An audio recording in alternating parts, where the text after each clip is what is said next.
This is the Late Round Podcast with your host, JJ Zacharisa.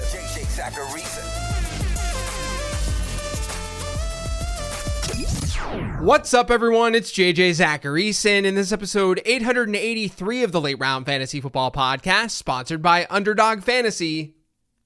Thanks for tuning in. As almost all of you know, I have a prospect model and a year two model. The prospect model, called the ZAP Model, helps me project how well a player is going to perform during the first 3 years of his career. The year two model takes inputs from a prospect's first season in the NFL, and it tells me which players are best set up for their second and third seasons in the league. I'm confident in those models because I've tested them. I also now have a few years of being an analyst while using them, and I've seen good results, anecdotally. The models changed a bit this offseason, but the backbone's still there. I know that the ZAP model, the prospect model, is more predictive than rookie draft average draft position when looking at a player's first 3 years in the league.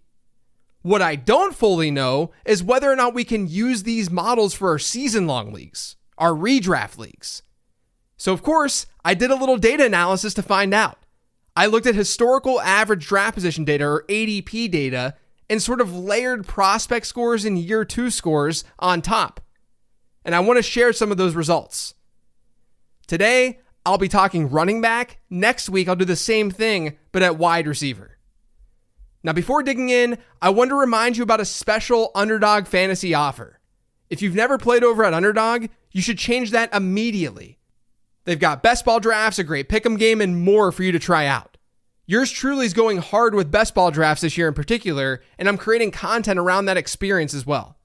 You can use that content to your advantage when drafting, and you can also use the late round draft guide.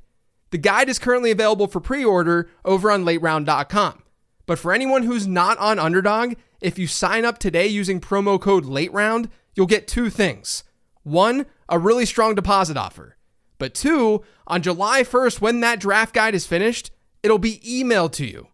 You get a free late round draft guide. So head to UnderdogFantasy.com or download the Underdog app. When you go to sign up, use promo code LATEROUND and make a deposit. You'll get that deposit offer along with a late round draft guide that'll be delivered on July 1st. Again, that's promo code LATEROUND. So the first thing I need to do is touch on the ZAP model itself. The model spits out prospect scores for players who either went to the NFL Combine or who were drafted, and the model dates back to 2011. Scores are on a scale from 0 to 100, but because there are so many players in the model who are undrafted or who went in the late rounds of the draft, anything below a score of like 70, that's when things start to be a little concerning. Or I should say, those scores don't hit at a very high rate. Scores of 95 or better, those are typically reserved for the elite players, like Bijan Robinson, Jahmyr Gibbs, those types of players. And then the 90 to 95 range is filled with very solid backs. Players in the 80s can kind of go either way. The year two model is built pretty similarly. Any score from 95 to 100 is going to capture an elite player for the most part. Anything in the 90 to 95 range, you've got a really solid player. But with the year two model, when you get below 90, you run into more issues. The reason you run into issues below 90 is because the model is more predictive. It's more predictive than the prospect model. You're now looking at a year of actual NFL data with that model, with the year two model. So we have a sample of the player playing in the league. That's huge. Now, this is important to wrap your head around because I'll be referencing different prospect score ranges throughout today's show. I'll do my best to help you out so that you don't get lost, but that's the gist of how the models work and how the scores are distributed. Now, my goal with the analysis was to just see if there was anything glaring when it came to where we've been drafting running backs in the past in our redraft leagues and how strong those running backs prospect scores were, or year two scores. Like, let's say hypothetically that when you drafted RB2s in the past, guys in the RB13 to RB24 range, let's say all of the running backs in that range who had prospect scores under 90 never scored 10 or more PPR points per game in a season. That would be interesting, wouldn't it? It's not true, but it would be interesting, right? I wanted to see if there were any trends like that. Now, to research this, the first thing I did was look at historical ADP. Now, in the past, I'd been using ADP from my fantasy league, but I'm shifting focus to ADP via fantasydata.com. It still gives us 10 years worth of data, and I found it to be a little bit cleaner. So we've got 10 years of running back ADP. Rather than looking at round drafted here, I bucketed these running backs up into 4 groups: RB1s, RB2s, RB3s, and RB4s. RB1s are guys drafted in the top 12 at the position. RB2s being guys drafted as the RB13 to the RB24, and then so on. And I only included players who ended up playing 8 or more games in a season. The reason I'm bucketing things up this way, for the record, is because there are so many variations to fantasy football these days. Overall ADP can really fluctuate from one game type to the next. But ADP typically fluctuates across positions, not within the position. So you can still take these learnings and apply them to any redraft league. So we've got 4 buckets. From there, I just want to start at a high level and look at all of the running backs in each of these groups who actually had a prospect score. Some of them won't have one because they were drafted before 2011, so before the model started, or because they didn't get drafted or go to the combine, so they weren't in the model's database. And like I said, I also only looked at players who played 8 or more games in a season. So to give you an idea of sample size here and what I'm talking about, among our RB1 group, we have 89 player seasons who simply had a prospect score. There were 91 in the RB2 group that had a prospect score. That was then 81 for the RB3s and 88 for the RB4s. So in total, we have a decent sample size to work off of here. My next step was to split each of these buckets up by prospect score. Again, let me just give you an example so we can all wrap our heads around this. The RB1 group, it had 89 running back seasons with prospect scores. 48 of those seasons came from running backs who had prospect scores in the 95 to 100 range. So that's its own group. That's a very high proportion of players, but that's not that surprising because running backs drafted early, RB1s, those running backs were generally really good prospects. So a lot of those players had prospect scores when they came out above 95. 15 of the RB1s had prospect scores in the 90 to 95 range. 19 in the 80 to 90 range, and so on. I did that for all 4 of our running back ADP groupings. Now keep in mind, I'm looking at running backs of all ages here. There are rookies, there are veterans, it's every running back. Every running back who was an RB1, an RB2, an RB3, or an RB4 by ADP. I'm just grouping them up by prospect score. Now after these buckets were created, I tested to see if there was anything going on with these groups. And there kind of was. Let's start with the elite players, the RB1s by ADP, the top 12 running backs by ADP. The best subgroup of these players were, unsurprisingly, the RB1s who had prospect scores above 95. About 58% of them ended up exceeding ADP expectation. What do I mean by exceeding ADP expectation? Well, every spot in ADP has some sort of expected points per game outcome. When you get a running back 50th overall, he's expected to score some number of fantasy points per game. And 58% of the RB1s who had elite prospect scores exceeded their expected outcome. Their actual points per game was greater than what was expected. And that's a pretty awesome number because it's a little bit more difficult to exceed expectation in the early rounds than the middle and the late ones. And that number was well over 50%. Generally speaking, top 48 running backs by ADP, so all of the ADP groupings, top 48 running backs who had prospect scores above 95, they generally fared well. Generally speaking. That's not that surprising though, because the better the prospect, the better the NFL player. If that weren't the case, then my model would suck. But what is kind of interesting is that the prospect scores seem to matter a whole lot less for players who are drafted as RB3s or RB4s. To phrase that another way, an RB3, someone drafted in the RB25 to RB36 range, he exceeded ADP expectation at just as good of a rate if he had a prospect score of like 73 compared to 97, for the most part. I'd say you'd still want a better prospect, but the data isn't that convincing at all. Now, I don't think this means that the prospect scores are unpredictable. You have to think about what we're analyzing here. We're looking at all running backs, not young running backs, not rookie running backs. All of them. We're looking at all running backs who are being drafted as RB1s, RB2s, RB3s, and RB4s. If a player is being drafted as an RB3 or an RB4, that means there's probably not a whole lot going in his favor for one reason or another. Maybe he's in a split backfield. Maybe he's hanging on by a thread at the end of his career. He once had a good prospect score, but he's not the same running back anymore. That's why he's not being drafted early. So in total, and in total is the key here, in total, when you're looking at RB3s and RB4s, which are your middle round, your later round running backs, you don't need to focus heavily on prospect score. For the players in the earlier rounds, that does seem to be different. And I think the logic is the exact same as the why. If a running back is being drafted high, he's probably at the peak of his career. Things are going his way. If he's at the peak of his career, then his prospect score probably has a little bit more reliability because he may only be in his second or third year in the league. But where we do run into some trouble is when we have earlier round running backs with bad prospect scores. Let me run through this. Since 2014, 180 running backs drafted in the top 24 at the position had a prospect score. So we've got 180 running back seasons. Of those 180, 76 had scores between 95 and 100. So they were elite prospects. And of those 76, 47 exceeded ADP expectation. That's a rate of over 62%. That's an awesome hit rate. We kind of talked about that earlier when looking at RB1s, but this includes RB1s and RB2s. When you look at how well those players exceeded expectation by 3 or more PPR points per game, which is what I call a moderate breakout, the rate is 37%, which is really, really, really, really good. What this means is that historically, RB1s and RB2s by ADP who had elite prospect profiles, they've been really great to have in fantasy football, especially if you can find an RB2, so the RB13 to the RB24, with that kind of profile. An RB2 with an elite prospect profile absolutely smashes.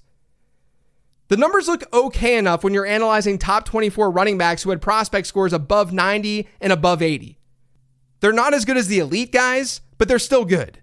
It's when you drop below 80 where things start to get sketchy. Going back to our sample, we've had 30 running backs drafted as top 24 backs since 2014 who had prospect scores below 80. So they're RB1s or RB2s by ADP, but their prospect scores were questionable. Of those players, only 27% ended up exceeding ADP expectation. You should think of the norm of exceeding expectation as around 50%. So that's a lot lower. And get this, only one of the 30 running backs exceeded ADP expectation by 3 or more points per game. Just one. That was Devontae Freeman, and that was back in 2016. This might be a little bit confusing, so let me just give you an example. Last year, people were drafting Dameon Pierce as the RB18. But Pierce was a day 3 pick in the NFL draft who naturally didn't have a strong prospect score as a result. His ZAP Model score was in the 60s. He had a good rookie season, and that allowed his ADP to rise in year 2. He was in that RB2 range, but then he flopped last year. So I think the reason for this trend is pretty simple. Draft capital plays a role in a player's prospect score. If a team drafts a running back early, that running back number 1 is probably talented, but number 2, a team might be a little bit more lenient with that player. If a team spends a 7th rounder to get him, and that 7th rounder hits in year 1 or year 2, that team might not be that tied to the player. That's way different than how the Steelers have generally felt about Najee Harris, for instance. And so in turn, those higher capital running backs are still getting a lot of volume, regardless of how good they are, even if the talent isn't totally there. And this isn't just for younger running backs either. Look at Alexander Madison last year. Madison's prospect score was 77. He wasn't some elite prospect. He then got an opportunity, and not only was he not talented enough to seize that opportunity, but the Vikings didn't feel some strong tie to him. Myles Gaskin from a few years ago, that's another example. Mike Davis from that same year. They fall into this category too. So my recommendation to you is this. If a player is being drafted early, like top 24 running back early, and he seemingly came from nowhere, he's probably not someone that you want to heavily invest in. Now that's for the entire running back position. I also wanted to look at what things look like for first and second year running backs as well, because these models are specifically tailored towards those players. And once again, this data points to rookie running backs being very good bets in your redraft leagues. I say once again because I've done episodes and written about rookie running backs a lot in the past. This is just another example of it. But anyway, rookie running backs since 2014, we've only had 18 running backs enter the league with a prospect score above 95. And only 15 of them played 8 or more games as rookies.